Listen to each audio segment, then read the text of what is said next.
Give them another round of applause. That was amazing. Woo! Oh, absolutely. But you know what? Forget it. Let's go home. Lord be with you. Wow. Welcome back, Hannah. Jeez. Unbelievable. That was definitely at my prom. That brought me back a little teary-eyed, dancing alone. No, welcome. For those of you who don't know me, my name is Anthony.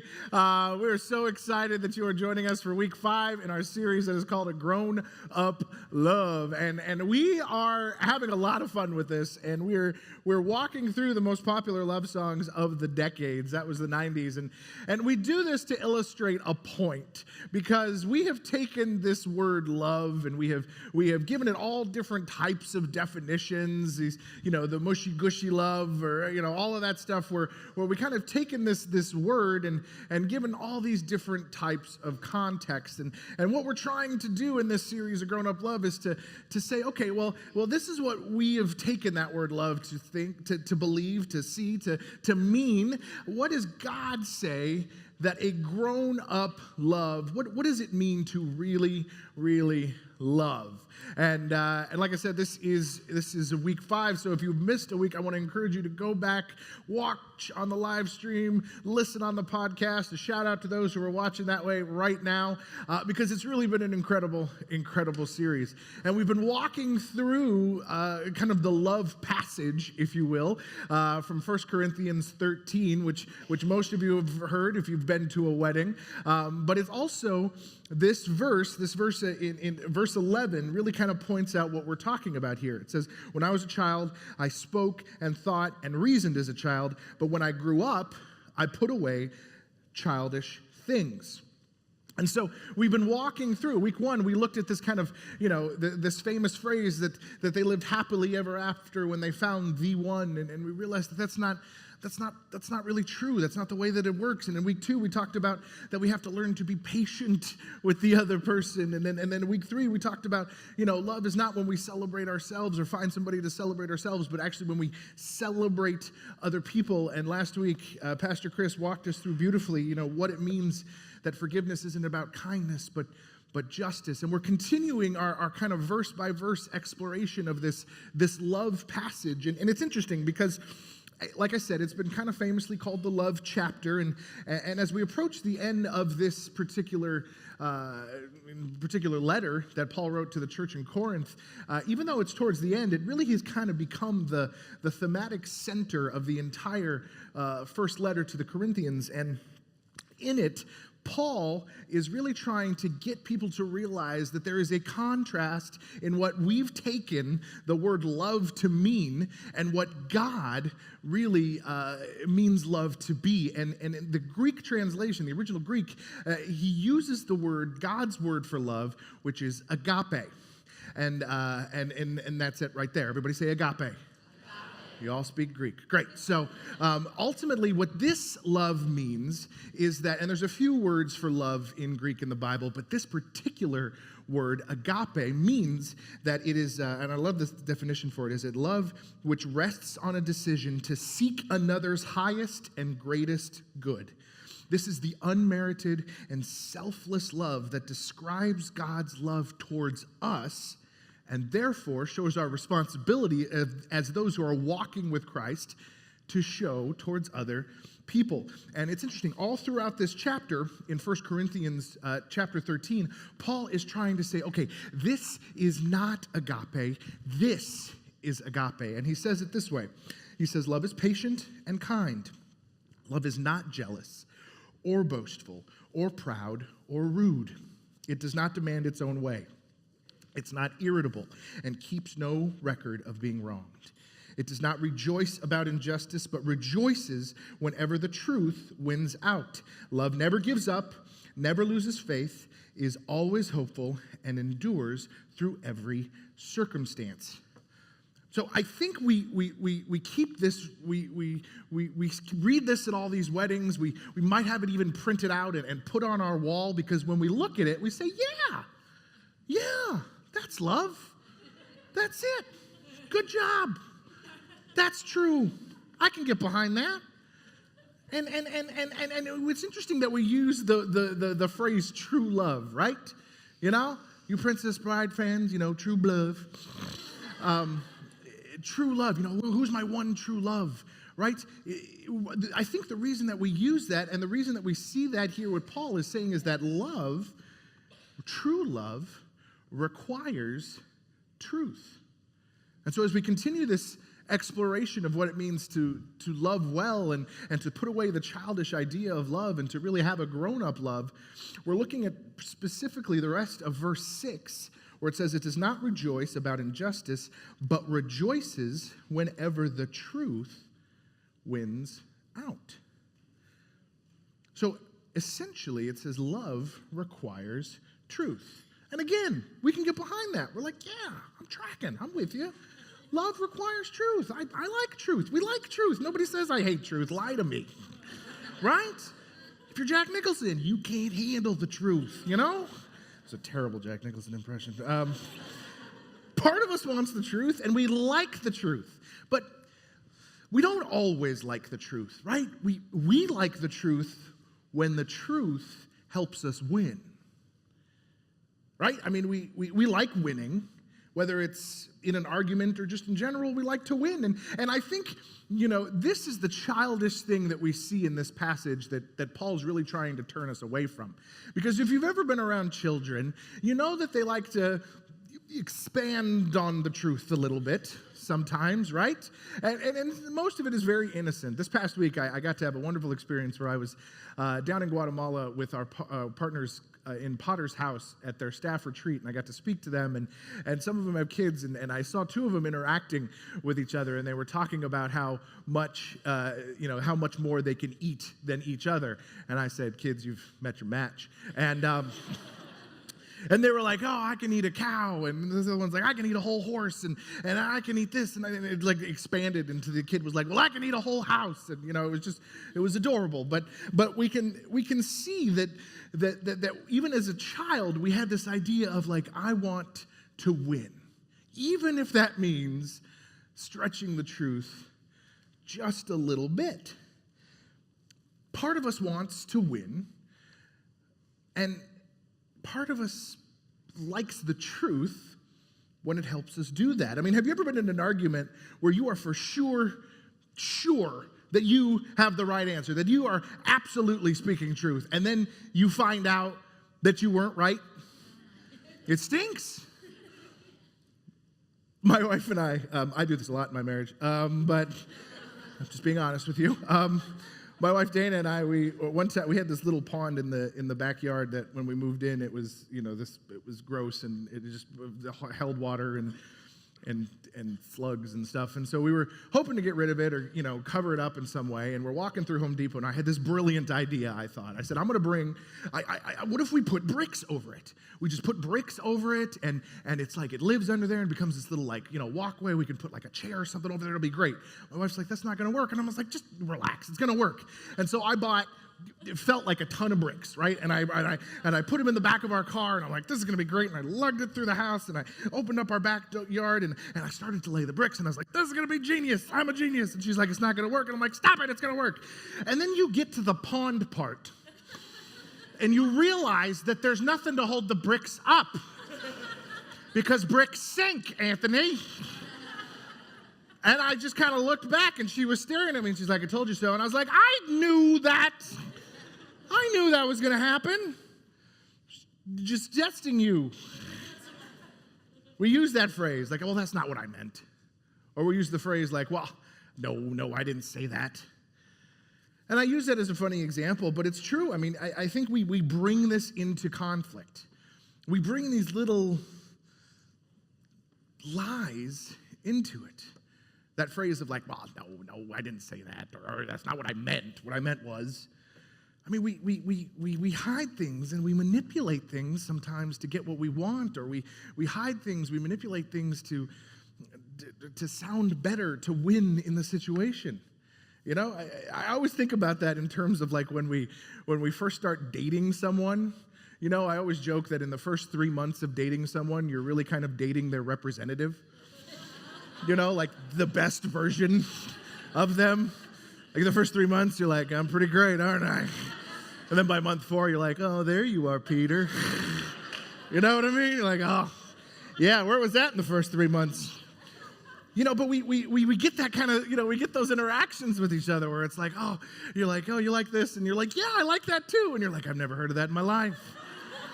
This backfired on me in high school. I had a crush on this girl, and I found out that her favorite book was Pride and Prejudice, and like most men, haven't read it. And I read it. I read the cover and the back. And I walked up to her and I was like, hey, I hear you like this book too. And she's like, oh my God, I love Pride and Prejudice. You love Pride and Prejudice? I was like, oh my God, I love Pride and Prejudice too. She's like, what's your favorite part? And I was like, I like the Pride stuff. The Prejudice stuff, I'm not such a huge fan of. And she's like, oh, that's so sweet. And then it kind of backfired because we went out a couple of times and she was always like, I love it when Mr. Darcy says this. What is that thing that Mr. Darcy says? Oh, Mr. Darcy's this. And I was like, I hate this Mr. Darcy guy. And it just kept coming up and up and up and up again. And we have to be careful. We have to be careful what you say that you like because you're going to have to live in that forever. She probably still thinks I like that book. But we manipulate the truth to get what we want. And we think that when we win, we win. And however, I think the truth is that when we manipulate the truth to get what we want, we lose. I mean, think about it in terms of like online dating profiles, right? I mean, we think it's a good idea to put this like airbrushed glamour shot with a frosted lens that was taken 10 years ago, and we're so excited that we get all of these interests, but you can't figure out that when you like actually go on a date with a person and you might be standing right in front of them and they're like looking around and you're like, hey, and they're like, I'm just waiting for someone. No. We think we're winning, but we actually manipulate the truth there a little bit. And what Paul is trying to get us to understand here, and I think God's really trying to get us to understand this throughout the story of Scripture, is that love rejoices when truth wins. Love rejoices when there's no manipulation of truth. Love rejoices when there's no withholding of the truth. It rejoices when truth wins. Because what he's saying here is that true love is more concerned with thriving than winning. I mean, I think we can all get on the same page that we want our love, we want our marriages, we want our relationships to thrive, right? I mean, here's the definition of thrive. I want my relationship to grow, to develop well, to prosper, to flourish. I mean, yeah, that's what I want my relationship to do. I want my love to do that. I want it to do all that. But guess what? It can't do that in a lie. We often exchange thriving for winning. And yeah, you may get what you want, but you've undermined the relationship. We've all heard the famous phrase, relationships are based on trust, right? Well, trust is based on truth. They even have the same first 3 letters. And you can't have a relationship built on trust without the truth.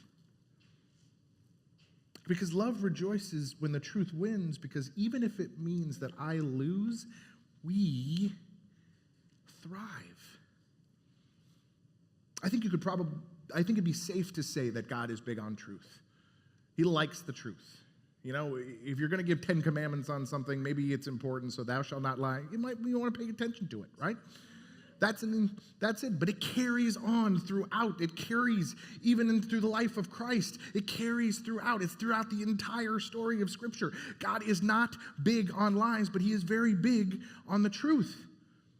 Jesus says, he said this when speaking to his disciples. He said, Jesus said to the people who believed in him, you are truly my disciples if you remain faithful to my teachings, and you will know the truth, and the truth will set you free. It's found in John 8:31-32. The truth will set you free. Why? Because when you allow dishonesty to creep into your relationship, you are now in slavery. Lies are high maintenance. Lies require work. Think about it, all right? You're in a conversation with somebody and something pops up and it gives you that in, right? It gives you that opening to be able to tell a lie that would make the situation ease, right? It's getting a little heated. You want to maybe, okay, this lie presents itself. It kind of creeps in and says, hey, psst, come here. Just use me and I'll serve you in the situation. And you're thinking to yourself, yeah, okay. All right, all right, lie, I got you. I'm going to use you. And then you use the lie. And then what happens? Instantly, the lie goes, great. Now you're going to serve me. Because it's there. Because it starts to build strength from there, because now it's out in the open. Now you've got to continue to use it. Now you've got to continue to breathe life into it. Now it's gotten you. Now it's enslaved you. Because it's out there in the open. And it moves in. Think about it. Think about a lie that you have once told in your life. And those of you who are sitting here right now going, well, Anthony, I don't lie. Think about that lie that you just told. And use that. Because it moves in. Kind of like an unwanted house guest, and it just sits there. This lie that starts to fester. And it comes up. And yeah, maybe this lie doesn't necessarily hurt anything in the long fall, but it's still there. It still presents itself. And it starts to trap you. The only way to make it go away is to bring it into the light. It's tough when you have to live in that lie. We're about to get a theme here. When I was in college, there was this girl I liked, and I had studied a couple years in New York, and then I transferred into the University of Northern Colorado, even though I grew up in Colorado. All right, that's right, go Bears. And 3 people know where the University of Northern Colorado is. And I grew up in Colorado. I left for 2 years. I came back, but I came back from New York. And so the people that didn't know me were like, oh, this guy's from New York. And I kind of liked that. Even though I was from like 45 minutes down the road, I kind of liked the fact that I was from New York. And this girl that I liked that I was working with at the Outback loved the fact that I was from New York. And I was like, yeah? And she's like, yeah, and I love the New York accent. And I was like, yeah?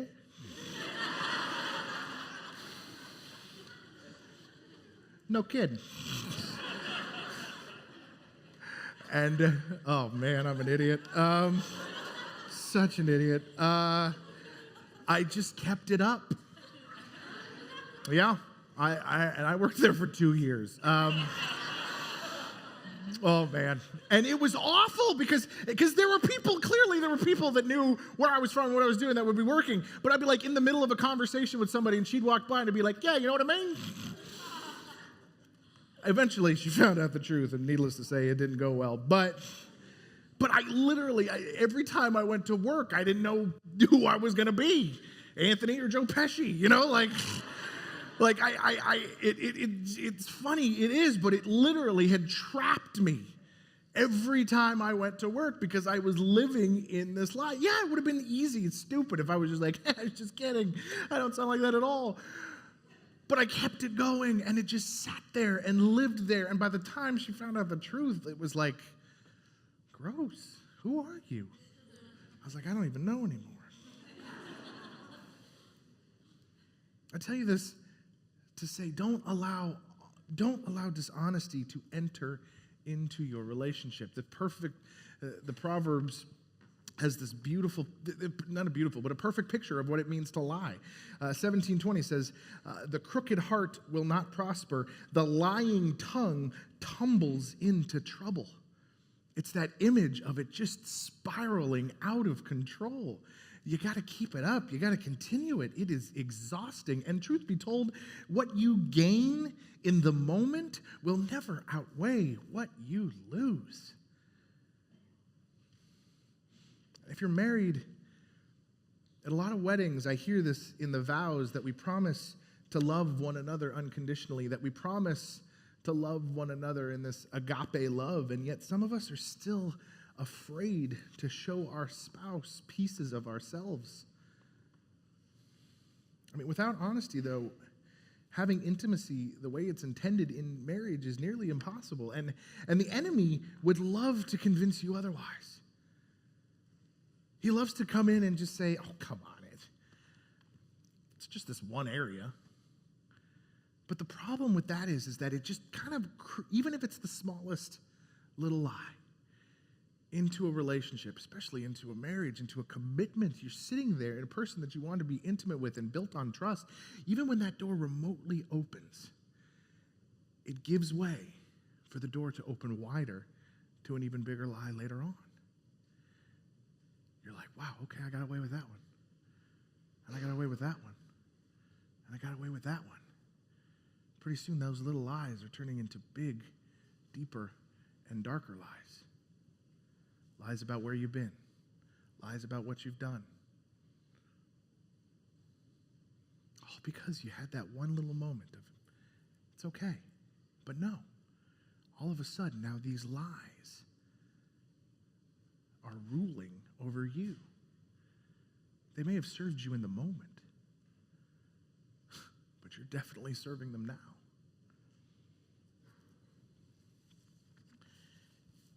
So what do we do?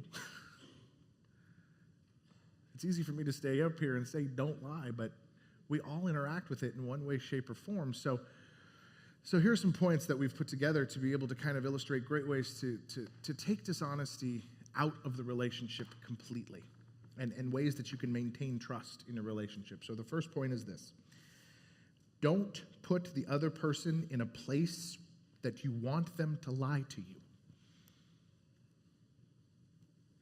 How do I look in these? If you got to ask, change. I'm serious. Listen, I have become a much better dresser since I've gotten married. I never asked the question to begin with, because if I just headed to the door and something my wife didn't like, she's like, what are you wearing? And I was like, nothing. You going outside like that? Nope. Just wanted you to know I have this option. Not together, but these are pants and this is a shirt. I'm a much better dresser now that my wife is in my life. I have this, literally, if you look at the before pictures and the after pictures of me, I mean, I call it my BC and my AD, before Classy and after Dana. Like it is, I am much better. But don't put the other person in a place where you want them to lie to you. Do you think she's attractive? What? Don't do it. You don't want them to grow comfortable lying to you. The next point is this: don't expect the other person to know. What's the lie that we believe here? Real love can read minds. I remember it was probably our first big fight after we got married, Dana and I. And I had just got done putting all the dishes into the dishwasher. We turned it on. I have this really weird thing where I can't go to bed if the kitchen's dirty. I'm working through it. And God forbid, Dana had a bowl of cereal, and she put the bowl in the sink. And I was like, really? And she was like, what?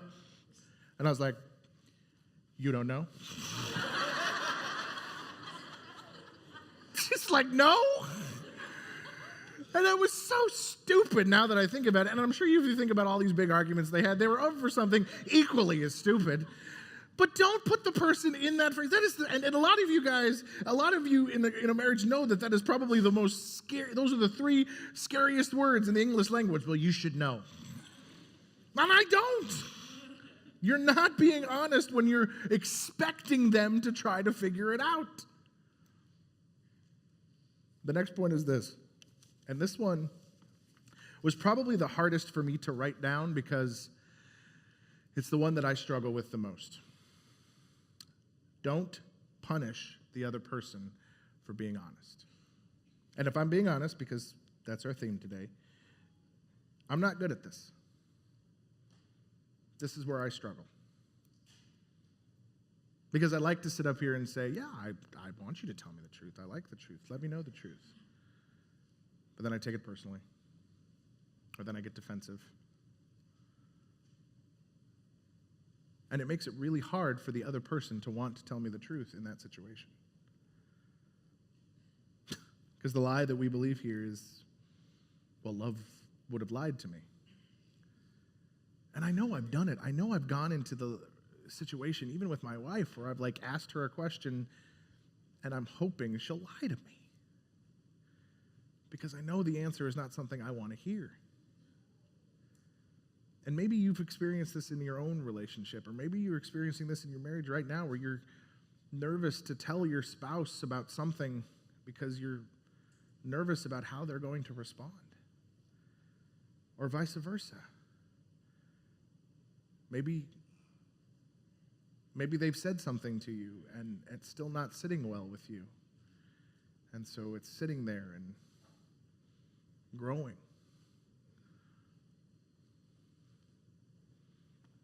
Don't put the other person in a place where they're punished for being honest, because sometimes honesty can hurt. But you want to be able to be in a partnership with someone where they know it's okay because they love you. And they want your love to thrive. The next point is kind of a sister to this point, and it's very important that we remember this point in conjunction with this. Honesty is not dumping on another person. What's the lie here? Well, I'm just being real. No, you're being hurtful. It's real easy to come out of here today to say, well, Anthony said I can do this. No, I didn't. If you're in a relationship with someone, especially if you're in a marriage with someone, at some point you start to know every single thing that you can do to hurt this person, or celebrate this person, or love this person well. You have the power to hurt this person more than probably anybody else. And if you're confronting this person with something and being honest with this person about something, you don't want to hurt them. In fact, there's a lot of instruction throughout Scripture about how we're supposed to approach people in this situation. James 1:19 says this, "Understand this, my dear brothers and sisters. You must all be quick to listen, slow to speak, and slow to get angry." Honesty doesn't leave kindness at the door. In fact, I love this next verse in 1 Peter 3:15-16. It says, "You must worship Christ as the Lord of your life. And if someone asks you about your Christian hope, always be ready to explain it." But here's the point. But do this in a gentle and respectful way.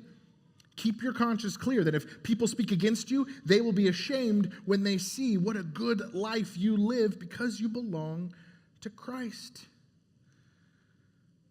Remember, honesty works because you genuinely care about the other person. The next point is this: don't equate truth with opinion. And what's the lie here? Well, my opinion is truth. What does the verse say? It does not rejoice about injustice, but rejoices whenever the truth wins out, not when the opinion wins out. And truth is not determined by you. Truth is determined by God. That is why it is so important to have a common ground when it comes to truth. It's important to be on the same page about what you believe and know about God, because that is the source of our truth. That is where we find truth. That is where we go to find out what the truth is based on the lie that has presented itself. That is why it is important. This isn't about sharing your opinion. It's about sharing truth. Look at what it says in Proverbs 18:2. Fools have no interest in understanding. They only want to air their own opinions. Now listen, I'm not saying that having an opinion is wrong. That is not true. You should share your opinions, but share them as opinions. Be honest when they don't align with truth. Dana and I do this all the time. I have an opinion about the amount of science fiction she watches. She has an opinion about the large amounts of baseball that I watch. Her opinion is wrong. I'm just kidding. It is, but I'm just kidding. But there has to be a time when truth and opinion meet. And here it is. The truth is that we have to be honest about when our opinion doesn't matter. And yes, there are times that it doesn't matter. See, that's how we start to find out that trust is really the foundation of a relationship. I said this last service, but I couldn't figure out another way to do it, but it's really true. There is something beautiful about being in a relationship with someone where you're completely open and honest with them. It's freeing. You've got nothing to hide. You've got nothing to hide from them. You are open. You are honest. It is beautiful. When you trust your partner, Dana and I were talking about this leading up to this message. One of the things that she was like, I think something that good that illustrates this is that we could, at any point right now, pick up each other's phones and we'd be fine with that. We are open and honest. And yes, listen, the reason I'm putting all of these points together is not because I figured it all out. I told you which one that I struggle with the most. This is to be open and honest, to let you know that there is a way to be able to get rid of the childish thing that we have on love and to be able to pursue this agape love, this unconditional love that Jesus Christ has literally rained down upon us. And I know some of you are saying right now, listen, Anthony, I understand this, but I don't want to get hurt. When I'm honest, I let a wall down. Yeah, I've been there too. Vulnerability is only possible when you trust the other person. And it's in that vulnerability that can lead us to real, honest, grown up love. Christ himself modeled this vulnerability for us. This is how God interacts with us. There's a passage in Proverbs that I think kind of lovely, gives us one of the reasons that makes it hard for us to be honest. It says, the fear of human opinion disables. Trusting in God protects you from that. And here it says, we're afraid of them because they don't trust what God has said. We're afraid of the situation because we don't trust what God has said. And what God is trying to really give us in these passages about what love is and about what truth is and what honesty is that this is how Christ has loved us. He looks at us. He sees all of our lies. He sees all of our secrets. And yet still rains down that perfect, unconditional agape love on us. Unmerited. And he's saying, this is love. This is what we should strive for. Psalm 44:21 says, God would surely have known it, for he knows the secrets of every heart. He knows our secrets, even those deep and dark ones that we said if we ever brought those into the light, how could anyone love us? Guess what? Not only does Christ already know, he still already loves you unconditionally. Yet he so desires that his relationship with you thrives, that he has shown that agape love. And in that, he asks, we should do that to others as well.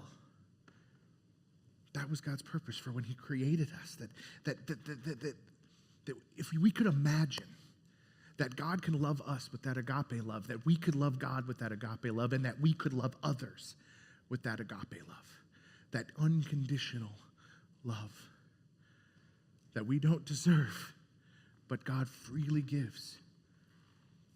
Imagine if we could instill that same kind of agape love into our relationships. We'd be throwing away the childish love for sure. into a mature, growing, and thriving. God doesn't undermine the truth in our relationships. He's asking us to not compromise on this. We have to allow the truth into all of our relationships. And maybe the hardest part about it is celebrating truth, even if it's difficult to hear. All of you are on different paths in this interaction with truth right now. Some of you are needing to accept the truth of how God loves you. Some of you need to dive into the truth of what God says about you. And some of you right now are hanging on to a lie that you need to bring into the light to be able to start to let that truth heal and help your love thrive. Wherever you are, the truth has the ability to set you free. It's when we sit there and we're open and honest and vulnerable with God that he is able to then start to do that work. I made the joke because this is the beginning of what it was like to be on the Titanic. But this is what we need to be in front of God. Open, honest, vulnerable, to allow the truth to work inside of us so that then the truth, which comes from God, the foundation in us, can begin to pour out on others. That is my prayer and my hope as we continue to see what it means to have a lasting and powerful grown-up love. Will you pray with me?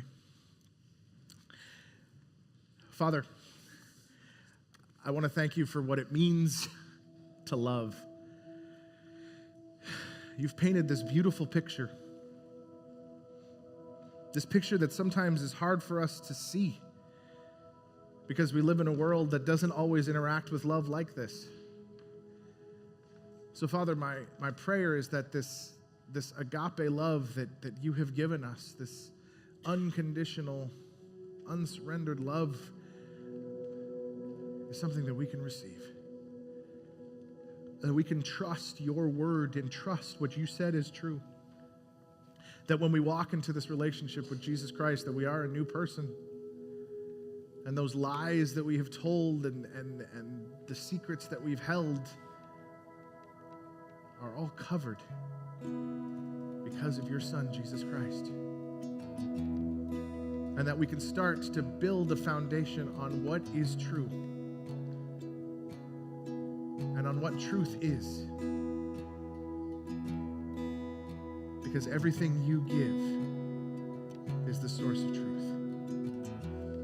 Father, my prayer is that we will bring this into our relationships with our spouse, relationships with our significant others, relationships with our friends, with our family.